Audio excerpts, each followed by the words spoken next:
BA, Optional English, Semester 3, A Prayer for My Daughter, W.B. Yeats.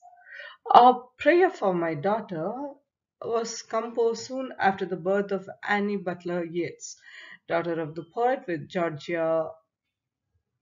He wrote this poem while staying in a tower at Tourbalil, written soon after another of his masterpieces, The Second Coming, prophetic vision of a world engulfed by violence.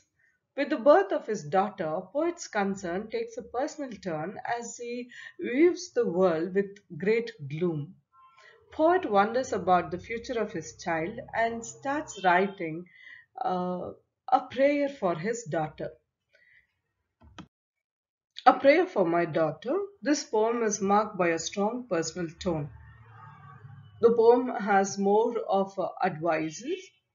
The poem becomes a medium to express the bitterness Yeats had towards Morgan. Morgan had rejected repeated proposals of Yeats and got married to a fellow revolutionary, John MacBride. And this marriage wasn't a very happy one. And she sought divorce, which wasn't granted. The only reason she quoted was that John MacBride had come home drunk.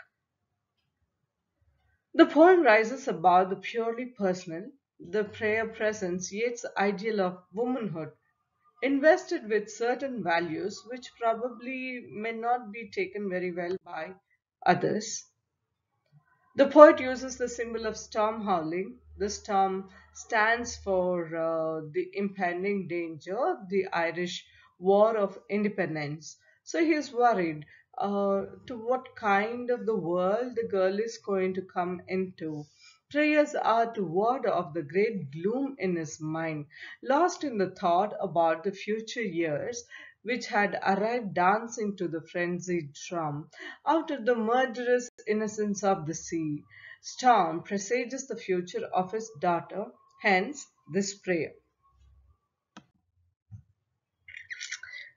Daughter must be granted beauty.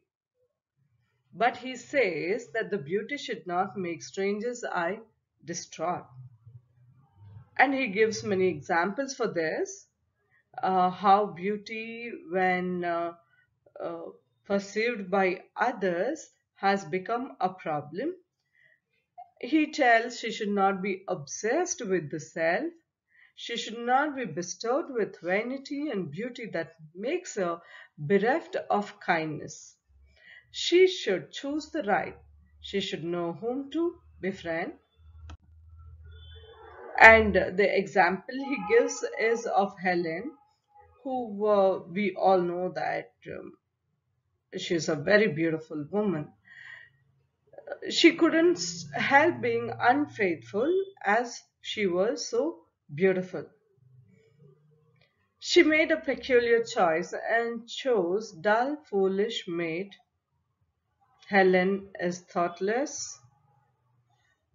Her low act led to the Trojan War and prolonged agony. Similarly, he gives another example of Queen Aphrodite, goddess of love, who chose the blacksmith as her man.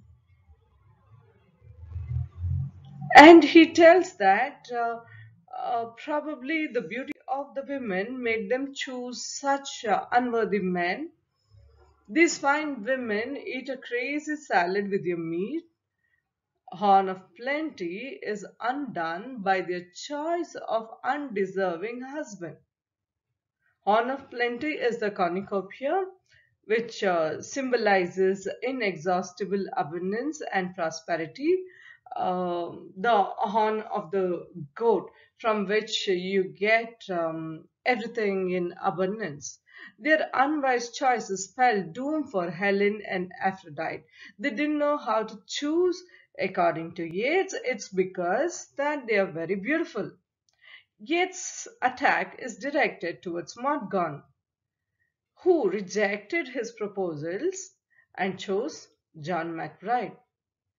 Her rejections were horrifying, and maybe this is the reason why you find strong undercurrents of advising women who are beautiful. And he also tells that the daughter should be courteous, she should win hearts. She should not enamor or make people fall head over heels by her charm. She should be an embodiment of compassion. And she should not use her charm to make men wander aimlessly.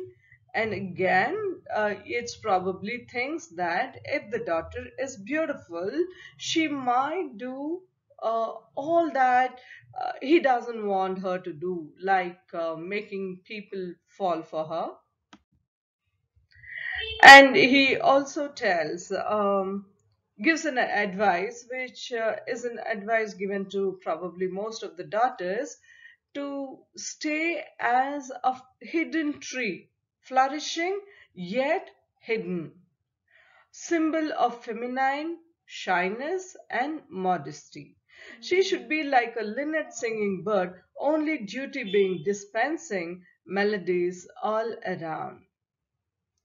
The lightheartedness, gaiety, hilarity, everything should be a part of her, but she should be stable and rooted in one perpetual place like a tree.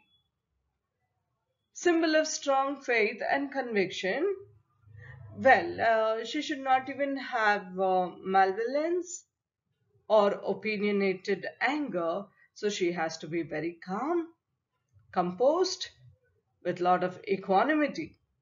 For intellectual loathing is the worst kind of malady.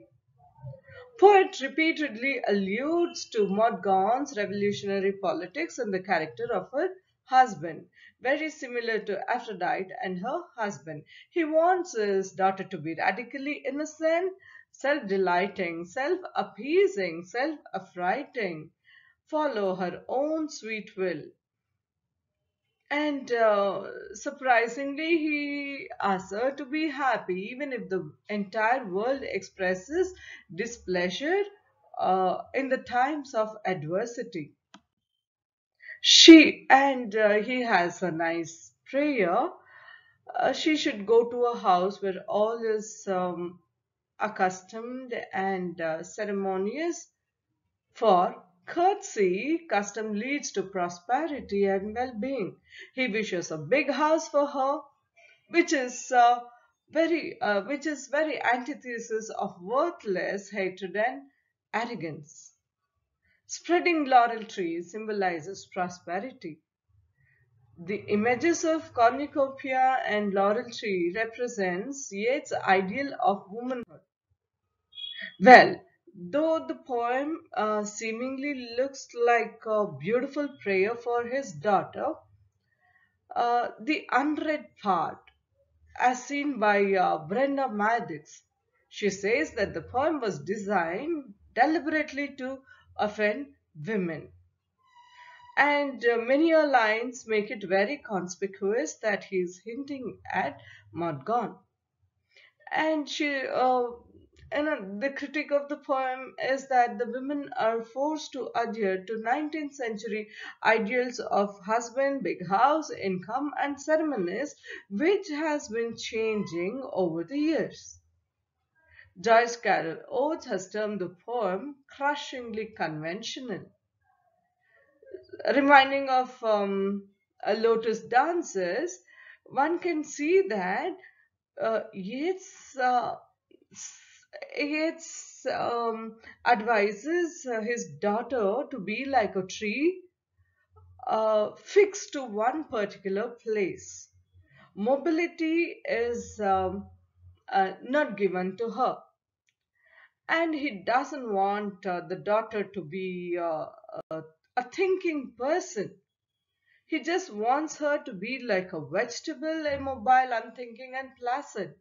This invited the anger of quite some people.